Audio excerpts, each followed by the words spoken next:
并且用一台平板代替手画板、漆皮管的四过创作。伊自细汉就爱画图，科班出身以后加上专职创作，目前攻读硕士。伫台南应用科技大学教授林宏德甲王胜文的指导，可以离开台南3个月后回到故乡，用伊网家专长，将一首一首战后的经典台语歌谣画成100感动人的插画。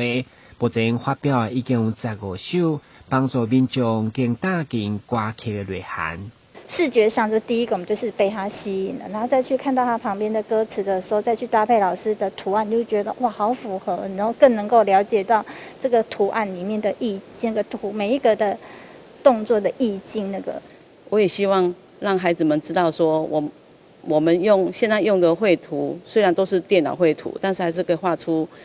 不同的时代背景的意义哈，然后把一些家乡的一些元素拿出来作为创作的题材。所以为什么我会选择用数位插画来创作，而不是用手绘的方式？因为现在孩子都是用数位来创作了，所以我希望说以身作则，用数位的方式也是一样可以画出以前的时代背景。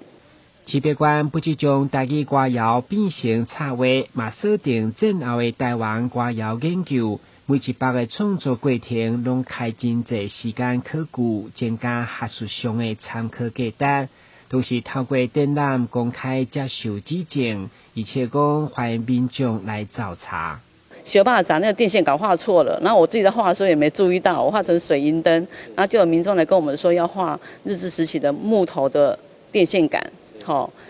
那还有灯泡也要改变。所以这些都是从不断的展出当中，然后民众来跟你指点之后，以后会作为我